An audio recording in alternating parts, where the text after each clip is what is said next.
আচ্ছা, আজকে বিষয়টা হচ্ছে আপনারা অলরেডি জানেন পশ্চিমবঙ্গ রাজ্যে বিজেপি সরকার কিন্তু জিতে গেছে এবং জেতার পর আগামী 9 তারিখ মন্ত্রিসভা মন্ত্রী ডিস্ট্রিবিউশন প্রক্রিয়া চলবে, কাকে কোন পদ দেওয়া হবে।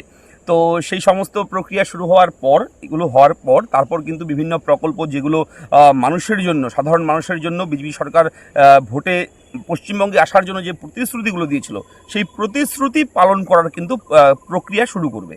হ্যাঁ, আজকে ভোটে জিতে কালকেই কোনো প্রকল্প চালু করতে পারে না কেউ, একটু টাইম লাগে।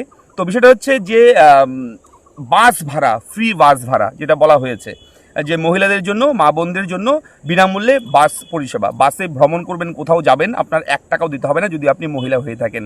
ঠিক আছে, মা বোনদের জন্য কিন্তু এটা ঘোষণা করেছিল এবং সেটা কিন্তু হবে, করবে। এবং তার পাশাপাশি যুব সাথী প্রকল্প যেটা ছিল পুরনো, অনেকের কমেন্ট আছে আপনাদের যে যুবসাথী, যুবশ্রী প্রকল্প এগুলো কি হবে। দেখুন, আপনাদের সমস্ত ডেটা তো সরকারের কাছে আছে, যারা যুবশ্রী প্রকল্পের টাকা পাচ্ছিলেন সমস্ত ডেটা আছে এবং নতুন করেও আপনারা যে কোনো সময় আবেদন করতে পারবেন, তার ব্যবস্থাও আছে।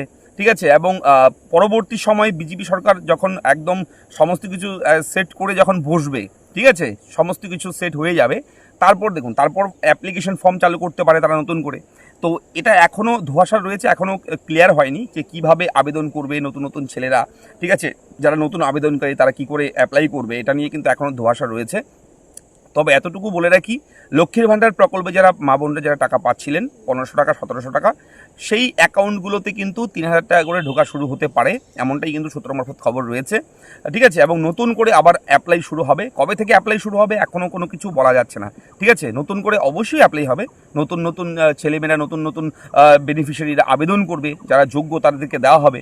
এবং সেটা কিন্তু অবশ্যই আপনাদের ডিবিটির মাধ্যমে দেওয়া হবে। এখন সেন্ট্রাল গভর্নমেন্টের আন্ডারে চলে গেছে পশ্চিমবঙ্গ রাজ্য সরকার, এত বছর পর, বহু বছর পর কেন্দ্রের সঙ্গে কিন্তু মিলিত হয়েছে। তো এবার বলে রাখি একটা বিষয়, যে এখন পশ্চিমবঙ্গ রাজ্যে আয়ুষ্মান ভারত কার্ডও চালু হয়ে যাবে। যে স্বাস্থ্যসাথী কার্ড ছিল পশ্চিমবঙ্গ রাজ্যে, সেই স্বাস্থ্যসাথী কার্ডের পরিবর্তে এখন কিন্তু পশ্চিমবঙ্গ রাজ্যে থাকবে Ayushman Bharat health ID card. হ্যাঁ, আপনি যেখানেই থাকুন না কেন, সারা ভারতবর্ষে যে কোনো জায়গায় থাকুন না কেন, যান না কেন, আপনি কিন্তু সেই সুবিধা পাবেন, আয়ুষ্মান ভারত কার্ডের সুবিধা আপনি পাবেন। এবং এটাও কিন্তু চালু হয়ে যাবে, কেননা আগের সরকার এটাকে গ্র্যান্ট করেনি পশ্চিমবঙ্গ রাজ্যে। যেহেতু পশ্চিমবঙ্গ রাজ্য সরকার, যে গত সরকার, মুখ্যমন্ত্রী মমতা বন্দ্যোপাধ্যায়ের সরকার, তখন কিন্তু স্বাস্থ্যসাথী কার্ড চালু করেছিল। ঠিক আছে, তো আয়ুষ্মান ভারত কার্ড এর জন্য কিন্তু চালু করেনি।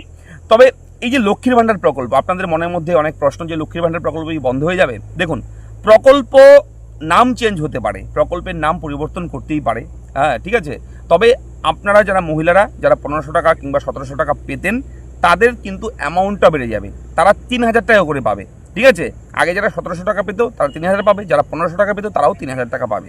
যারা বেকার, একদম যারা বেকার কর্মপ্রার্থী, গ্র্যাজুয়েট, বিএ পাস করেছেন, বেকার আছেন, কিংবা যারা শিক্ষাগত যোগ্যতা আছে, চাকরির চেষ্টা করছেন, চাকরি পাননি, তাদের কি করবে, তাদের তো পশ্চিমবঙ্গ রাজ্যে যেটা ছিল যুব সাথী প্রকল্প, ঠিক আছে, সেই প্রকল্পটা অবশ্যই মডিফাই করা হবে, সমস্ত কিছু মডিফিকেশন আসবে। নতুন সরকার নতুনভাবে কিন্তু মডিফিকেশন করবে সমস্ত প্রকল্প করার পর।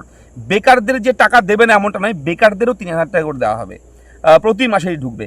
এবং তার পাশাপাশি বেকাররা যাতে করে কিছু করতে পারে তার জন্য বিভিন্ন, হয়তো এমনও করতে পারে সেখান থেকে লোনের ব্যবস্থা থাকতে পারে। ঠিক আছে, সাবসিডি লোন, অলরেডি এগুলো তো প্রকল্প আছে অনেক, হয়তো অনেকেই জানে, অনেকেই জানেন না। তো আমরা এক এক করে কিন্তু ভিডিও করব, আপনারা চ্যানেলের সঙ্গে অ্যাক্টিভ থাকবেন, যখন যখন আপডেট আসবে আমরা কিন্তু চ্যানেলে আপডেট দিয়ে দেবো। তো এত এত প্রকল্প রয়েছে, সব প্রকল্প বাস্তবায়িত হবে, একটু সময় দরকার রয়েছে। ঠিক আছে, একটু সময় দেখুন, ওয়েট করুন। মাত্র সবেমাত্র জিতেছে এবং মন্ত্রিসভা গঠন করা হবে, বিভিন্ন মন্ত্রী ডিস্ট্রিবিউশন হবে, তারপর কিন্তু সমস্ত কিছু চালু করবে। ঠিক আছে, তো এটা হচ্ছে ভিডিওর মূল বিষয়, একটু আলোচনার মাধ্যমে, গল্পের মাধ্যমে আপনার সঙ্গে শেয়ার করলাম। অবশ্যই কিন্তু নতুন করে অ্যাপ্লাই কোনো প্রকল্পে শুরু হলে সেটাও আমরা জানতে পারবেন আপনারা আমাদের চ্যানেলে, আমি ভিডিও দিয়ে দেবো। নতুন করে ফর্ম ফিল আপ অনলাইনে কিংবা অফলাইনে কীভাবে কী করতে হবে, কোন ডকুমেন্ট লাগবে, সব কিছু বলে দেবো। তবে আপনাদের ফোকাস রাখতে হবে আমাদের চ্যানেলে। ধন্যবাদ।